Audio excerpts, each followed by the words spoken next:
या देवी सर्वभूतेषु मा सिद्धिदात्री रूपेण संस्थिता।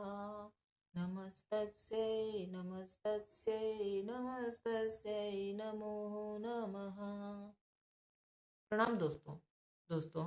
आज मैं आप सभी को श्री दुर्गा नवरात्र व्रत कथा बताने जा रही हूँ और आप इस कथा को माँ के सामने कहकर उसका दूना फल पा सकते हैं। तो हम प्रारंभ करेंगे सबसे पहले पूजन सामग्री से। वैसे तो दोस्तों सामग्री कोई मायने नहीं रखती अगर आपका दिल सच्चा है, लेकिन फिर भी मैं सामग्री बता देती हूँ आपको। यहाँ आपको चाहिए गंगा जल, रोली, मौली, पान, सुपारी, धूपबत्ती, घी का दिया, फूल की माला, बेलपत्र, चावल, केले का खंबा, बंधनवार के लिए आम के पत्ते, चंदन, घट, नारियल, हल्दी की गांठ, पंचरत्न, लाल रंग का वस्त्र, चावल से भरा पात्र, गंगा की मिट्टी, जौ, बताशे, सुगंधित तेल, सिंदूर, कपूर, पंच सुगंध, नैवेद्य के वास्ते फल, पंचामृत चाहिए यहाँ पर आपको। गाय का गोबर हो सकता है तो वो भी आप ले सकते हो, और दूध, दही, घी, दुर्गा जी की स्वर्ण मूर्ति या फिर मिट्टी की भी चलेगी। कुमारी पूजन के लिए वस्त्र, आभूषण तथा नैवेद्य। अष्टमी ज्योति पूजन के वास्ते उपयुक्त सामग्री घट, गंगा जल। तो दोस्तों ये तो हो गई पूजन की सामग्री। अब हम व्रत करने की विधि बताते हैं। इस व्रत में उपवास या फलहार आदि का कोई विशेष नियम नहीं है। प्रातः काल उठकर स्नान करके मंदिर में जाकर या घर पर ही नवरात्र में माँ दुर्गा जी का ध्यान करके यह कथा पढ़नी चाहिए।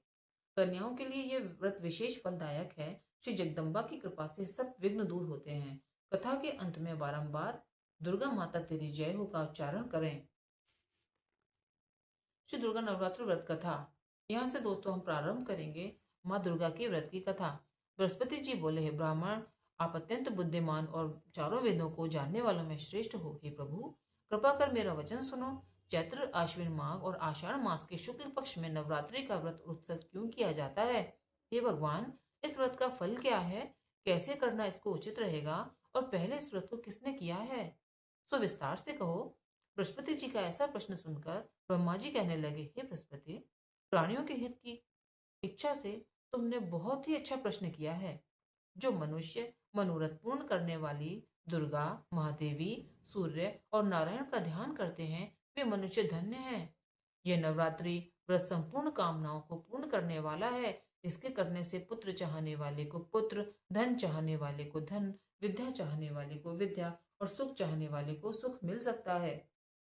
इस व्रत को करने से रोगी का रोग दूर हो जाता है और कारागार में पड़ा हुआ मनुष्य बंधन से छूट जाता है। मनुष्य की तमाम आपत्तियां दूर हो जाती हैं और उसके घर में संपूर्ण संपत्तियां आकर उपस्थित हो जाती हैं। बंध्या और काक बंध्या के इस व्रत के करने से पुत्र हो जाता है। समस्त पापों को दूर करने वाले इस व्रत के करने से ऐसा कौन सा मनोरथ है जो सिद्ध नहीं हो सकता? यदि व्रत करने वाला मनुष्य सारे दिन का उपवास न कर सके तो एक समय भोजन करे और उस दिन बंधु बांधवों सहित नवरात्र व्रत की कथा श्रवण करे। हे बृहस्पति, जिसने पहले इस महाव्रत को किया है उसका पवित्र इतिहास मैं तुम्हें सुनाता हूँ, तुम सावधान होकर सुनो। इस प्रकार ब्रह्मा जी का वचन सुनकर बृहस्पति जी आनंद में बोले, हे ब्राह्मण, मनुष्यों का कल्याण करने वाले इस व्रत के इतिहास को मेरे लिए कहो, मैं सावधान होकर सुन रहा हूँ। आपकी शरण में आए हुए मुझ पर कृपा करो। ब्रह्मा जी बोले, पीठत नाम के मनोहर नगर में एक अनाथ नाम का ब्राह्मण रहता था। वह भगवती दुर्गा का अनन्य भक्त था। उसके संपूर्ण सद्गुणों से युक्त मानो ब्रह्मा की सबसे पहली रचना हो ऐसी यथार्थ नाम वाली सुमति नाम की एक अत्यंत सुंदर पुत्री पैदा हुई। वह कन्या सुमति अपने पिता के घर में बालकपन में अपनी सहेलियों के साथ क्रीड़ा करती हुई इस तरह बढ़ने लगी जैसे शुक्ल पक्ष का चंद्रमा बढ़ता है। उसका पिता प्रतिदिन दुर्गा की पूजा और होम किया करता था। उस समय वह भी वहां नियम से उपस्थित होती थी। एक दिन वह सुमति अपने सखियों के साथ खेलने में लग गई और भगवती के पूजन में उपस्थित नहीं हुई। इससे उसके पिता को उसकी ऐसी सावधानी देखकर बहुत क्रोध आया और वह पुत्री से कहने लगा, अरे दुष्ट पुत्री, आज प्रभात से तुमने भगवती का पूजन नहीं किया। इस कारण मैं किसी कुष्ठ और दरिद्री मनुष्य के साथ तुम्हारा विवाह करूंगा। इस प्रकार पिता के वचन सुनकर सुमति को बहुत दुख हुआ और पिता से वे कहने लगी, हे पिता, मैं आपकी कन्या हूँ और मैं आपकी हर तरह से अधीन हूँ। जैसी आपकी इच्छा हो आप मेरा विवाह कर सकते हो, पर होगा वही जो मेरे भाग्य में विधाता ने लिखा है। मेरा तो इस पर पूर्ण विश्वास है। मनुष्य न जाने कितने मनोरथों का चिंतन करता है, पर होता वही है जो भाग्य में विधाता ने लिखा है, तथा जो जैसा करता है उसको फल भी उसे कर्म के अनुसार मिलता है।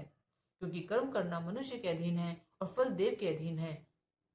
जैसे अग्नि में पड़े हुए तृणादि उसको और अधिक प्रदीप्त कर देते हैं, इसी तरह अपनी कन्या की निर्भयता से कहे हुए वचन को सुनकर ब्राह्मण को बहुत क्रोध आया। तब उसने अपनी कन्या का एक कुष्ठी से विवाह करा दिया और अत्यंत क्रुद्ध हो कहने लगा, जाओ, जल्दी जाओ, अपने कर्म का फल भोग देखें, भाग्य पर रहकर क्या करती हो। इस प्रकार से कहे हुए पिता के कटु वचनों को सुनकर सुमति मन में विचार करने लगी, अहो, मेरा बड़ा दुर्भाग्य है जिससे मुझे ऐसा पति मिला। इस तरह अपने दुख पर विचार करती हुई सुमति पति के साथ वन में चली गई और भयाव ने कुशायुक्त उस जगह पर उन्होंने वह रात बड़े कष्ट में व्यतीत की। उस गरीब बालिका की ऐसी दशा देखकर भगवती पूर्व पुण्य के प्रभाव से प्रकट होकर सुमति से कहने लगी, हे दीन ब्राह्मणी, मैं तुम पर प्रसन्न हूँ। तुम जो चाहो वरदान मांग सकती हो। मैं प्रसन्न होने पर मनवांछित फल देने वाली हूँ। इस प्रकार भगवती दुर्गा का वचन सुनकर ब्राह्मणी कहने लगी कि आप कौन है जो मुझ पर इतनी प्रसन्न हुई हो, ऐसा मेरे लिए कहो और अपनी कृपा दृष्टि से मुझ दीन दासी को कृतार्थ करो। ब्राह्मणी का ऐसा वचन सुनकर देवी कहने लगी, मैं आदि शक्ति हूँ, मैं ही ब्रह्म विद्या और सरस्वती हूँ। मैं प्रसन्न होने पर प्राणियों का दुख दूर कर उनको सुख प्रदान करती हूँ। हे ब्राह्मणी, मैं तुम पर तुम्हारे पूर्व जन्म के पुण्य के प्रभाव से प्रसन्न हूँ। तुम्हारे पूर्व जन्म का वृतांत तो सुनाती हूँ, सुनो। तुम पूर्व जन्म में विषाद भील की स्त्री थी और अति पतिव्रता थी। एक दिन तुम्हारे पति निषाद ने चोरी की। चोरी करने के कारण तुम दोनों को सिपाहियों ने पकड़ लिया और ले जाकर जेल खाने में कैद कर दिया। उन लोगों ने न तो तुम्हें और तुम्हारे पति को भोजन दिया और न ही तुम्हें पानी दिया। इस प्रकार नवरात्र के दिनों में तुमने न तो कुछ खाया और न जल पिया। इसलिए 9 दिन तक का नवरात्र का तुम्हारा व्रत हो गया। हे ब्राह्मणी, उन दिनों में जो तुम्हारा व्रत हुआ, उस व्रत के प्रभाव से प्रसन्न होकर मैं तुम्हें मनवांछित वस्तु दे रही हूँ। तुम्हारी इच्छा हो सो मांग लो। इस प्रकार दुर्गा के कहे वचनों को सुनकर ब्राह्मणी बोली कि अगर आप मुझ पर प्रसन्न हैं तो हे दुर्गे, आपको प्रणाम करती हूँ। कृपा करके हमारे पति के कोढ़ को दूर करो। देवी कहने लगी कि उन दिनों में जो तुमने व्रत किया था, उस व्रत के प्रभाव से एक दिन का पुण्य अपने पति के कोढ़ को दूर करने के लिए अर्पण कर दो। हमारे प्रभाव से तुम्हारा पति कोढ़ से रहित हो सोने के समान शरीर वाला हो जाएगा। ब्रह्मा जी बोले। इस तरह देवी का वचन सुनकर वह ब्राह्मणी बहुत खुश हुई और पति के निरोग करने की इच्छा से ठीक है ऐसे बोली। तभी उसने देखा उसके पति का शरीर भगवती दुर्गा की कृपा से कुष्ठहीन होकर अति कांति युक्त हो गया, जिसकी कांति के सामने चंद्रमा की कांति भी क्षीण हो जाती है। वह ब्राह्मणी पति की मनोहर देह को देखकर देवी को अति पराक्रम वाली समझकर कहने लगी, हे दुर्गे, आप दुर्गति को दूर करने वाली, तीनों जगत का संताप हरने वाली, समस्त दुखों को दूर करने वाली, रोगी मनुष्यों को निरोग करने वाली, खुश होने पर मनवांछित वस्तु देने वाली और दुष्ट मनुष्यों का नाश करने वाली और दुष्ट मनुष्यों का नाश करने वाली हो। तुम ही जगत की माता और तुम ही पिता हो। हे अम्बे, मुझ अपराध रहित अबला को मेरे पिता ने कुष्ठी के साथ विवाह कर मुझे घर से निकाल दिया। उसके निकाली हुई मैं पृथ्वी पर घूमने लगी। आपने ही मेरा सापत्य रूपी समुद्र से उद्धार किया है। हे देवी, आपको नमस्कार करती हूँ, मुझ दीन की रक्षा करो। ब्रह्मा जी बोले, हे बृहस्पति। इस तरह सुमति ने मन से देवी की स्तुति की। उसके द्वारा की गई स्तुति सुनकर देवी को बहुत संतोष हुआ। वह ब्राह्मणी से कहने लगी कि हे पुत्री, उद्दायक नाम का अति बुद्धिमान, धनवान, कीर्तिमान, जितेंद्रिय पुत्र शीघ्र ही तुमको होगा। ऐसा कहकर देवी ब्राह्मणी से फिर कहने लगी, हे ब्राह्मणी, और जो कुछ तेरी इच्छा हो वही मनवांछित वस्तु मांग सकती है।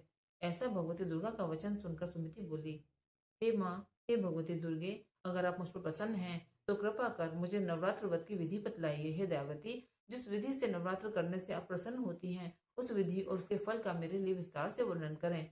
इस प्रकार ब्राह्मणी के वचन सुनकर दुर्गा कहने लगी, हे ब्राह्मणी, मैं तुम्हारे लिए संपूर्ण पापों को दूर करने वाली नवरात्र व्रत विधि को बतलाती हूँ, जिसको सुनने से मनुष्य पापों से छूटकर मोक्ष को प्राप्त हो जाता है। आश्विन मास के शुक्ल पक्ष की प्रतिपदा से लेकर 9 दिन तक विधि पूर्वक व्रत करें। यदि दिन भर का व्रत न कर सकें तो एक समय भोजन करें। पढ़े लिखे ब्राह्मणों को पूछकर घट स्थापना करें और वाटिका बनाकर उसको प्रतिदिन जल से सींचें।